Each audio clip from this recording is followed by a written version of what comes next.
This video is going to be addressing a couple things, and this is directed towards those who are playing on the Western closed beta. Do not hold on to modulators, flints, or alters.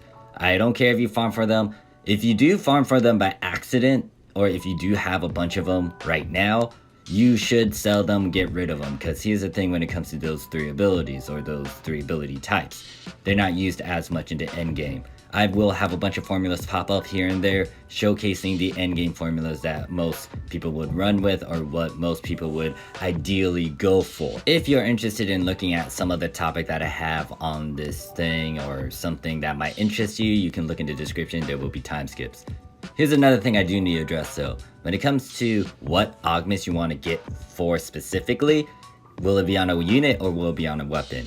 You can do both, but I would heavily advise you guys to do it on a unit. Unit abilities cost a lot more than a weapon ability. Weapon abilities are fucking stupid. They are easy to do now because of SAF. If you don't know what that is, upper right hand corner or in the description, I have a playlist talking about how to do affixes. Look at that if you need help or if you want to get a general idea of what these abilities can do. SAFs are a joke because they can literally give you a broken ability for 100%. Along with S-class abilities, but here's the thing when it comes to you guys, or with the Western closed beta. It's a goddamn beta, you don't have the full release of the game. Some of these abilities that you might see on some of these formulas are non-existent, so you had to wait until full release of the game.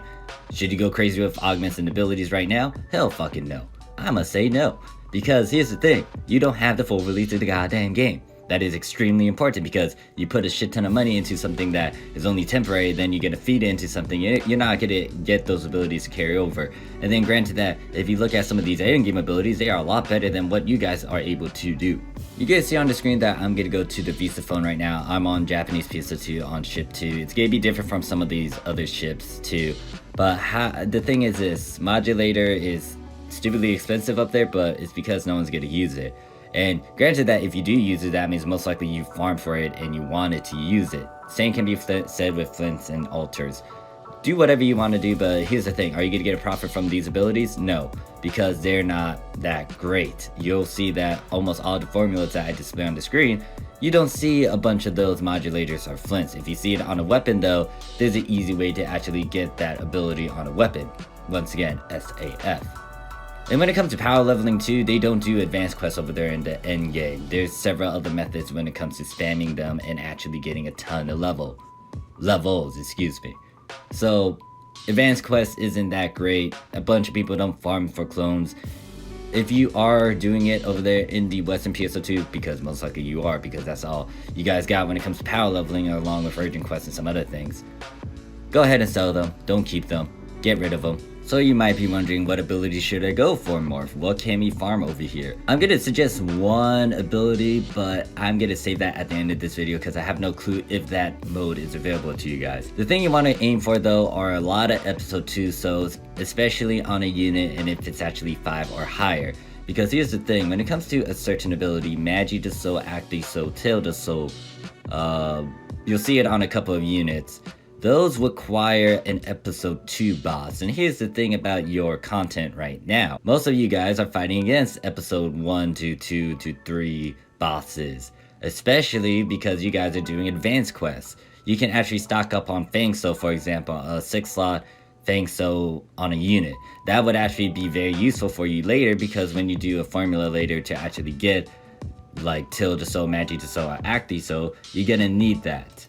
On the screen, you'll see that I have a formula for you guys that would actually showcase the fact that if you combine a Fang Soul with, Toho Soul, it's an episode 4 Soul.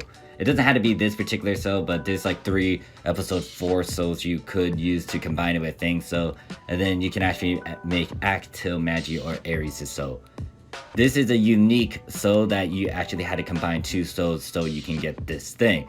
Any other method would actually fuck up the percentage and it's not going to be the right way to do it. So keep that in mind. If you are able to get any soul on a unit and if it's 5 slot or higher, you definitely want to keep it. Or you can sell it later when you know, the full release of the game is out, but these are abilities you want to aim for, or something you want to do on the sideline while you're playing advanced quests. Other souls you should go for would be the Dark Foul souls, or whatever you guys call them: Elder, Loser, and Apprentice. Apprentice you'll bump into most likely by doing advanced quests. Also Persona, I forgot to mention him. The reason being is because of the fact that when you need to actually make one of the endgame abilities, you'll see it on a couple of the formulas, Astral Soul, you do need those souls. You need to combine those souls to actually make a soul catalyst. You need 4 soul catalysts plus a darkness soul to make Astral Soul. It's a hard ability. That is an endgame ability. I have a video talking about it. I am trying to make a new one talking about that along with Mana Reverie and Ether Factor, but you guys can use that Astral Soul video as a guide to understand why this motherfucker is a bitch to make. But you can farm for the Dark Foul souls and then use that as materials to sell for later. But the thing about this is that it's a pain in the butt to actually make. I don't know if you guys will be able to make a soul catalyst. If you can, that's great. If not, then just wait till the full release of the game. But you might want to actually farm for the Dark Foul souls. The biggest one that would actually be very, very useful for later affixes, especially in-game affixes, Apprentice Soul. Anything else is most likely used to make soul catalysts. I'm going to stress this point out again, but when it comes to unit, augments, abilities, whatever the hell you want to call it, they gonna have a lot more value than weapons, because I can easily find a power 3 8 slot weapon compared to like a power 3 8 slot unit. Granted that if you want to buy it off the market, go ahead and do that, but I tend to farm for my stuff. Power 3 8 slot weapon, it will drop like candy in like ultra hard emergency quests or any sort of urgent quests that at a higher difficulty compared to like an actual unit piece at that slot number. Understand that getting it to an 8 slot is no fucking joke.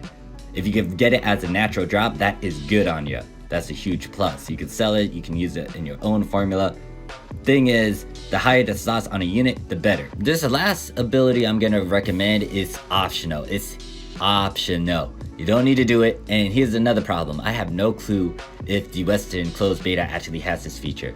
They said episode 1 through 3 content have some of the important stuff that were in episode 1 through 3 aren't even in there. So this is an optional thing. This is on you. I'm just giving you guys the information, but if you decide to actually carry it out and see if you can get abducted, that's on you. And let me know if you can get abducted if you decide to experiment with it.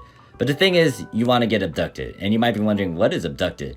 It's not a quest type. You can't choose it from the quest selector counter. This is a random occurrence that will happen only if you spam a lot of time attacks. And here's the thing about this technique, or this thing. You need to actually complete the time attack. So not only do you have to do a lot of time attacks, you also have to complete these things.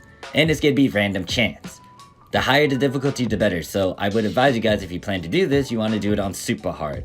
And not only that, when the full release of the game is out, you want to do it on extremely hard and then on ultra hard as well. Ultra hard is optional. I think extremely hard is like the bare minimum, so you can actually get the better returner. But here's the thing about the returner ability. If you play around with it right, you upgrade it right, you get it to a returner 5. The returner 5 can give you plus 30 in all stats, plus 30 HP, and plus, I think plus 4 or plus 6 PP. Let me check that real quick. Now, once again, I will make a video kind of highlighting these, because this is an ability that is unique, because you can only get it in one certain way, an area, which is Abduction. And I was wrong, it's not plus 4 or plus 6, it's actually plus 5 PP.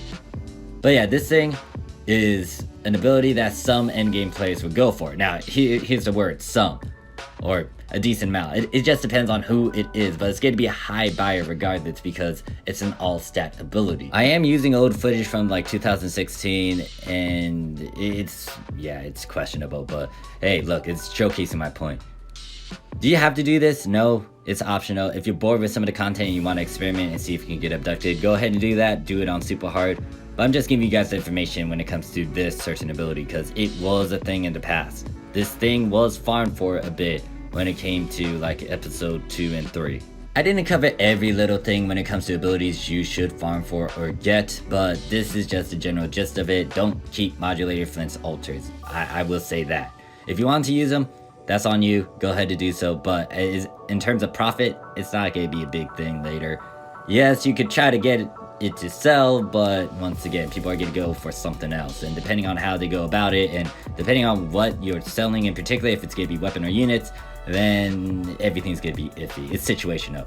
There's a lot of things I wanted to talk about before the release of this video, because you gotta consider the player market, you gotta consider like other factors like how you can increase these rates, or how you can increase the number of abilities or augments that drop on a unit and weapon, and etc, etc. But once again, a lot of people were asking about what augments to actually get on their weapons and units. This video covers it. I did want to stress out the fact that Flint's alters modulators aren't that great, so get rid of them right now, or get rid of them ASAP. Once again, if you want to use it, on you. If you want to keep them, that's on you. But when it comes to endgame stuff, that thing is a piece of doo-doo. Not a lot of people use them anymore. Once again, you saw a bunch of formulas that pop up on the screen every now and then. These are the endgame affixes. Most of them are really simple to do. It's just that, once again, you got to understand some of the concepts when it comes to affixing and all that. So thank you guys for watching. If you got any questions, comments, concerns, put it down below. I'll see you guys in the next video. Peace.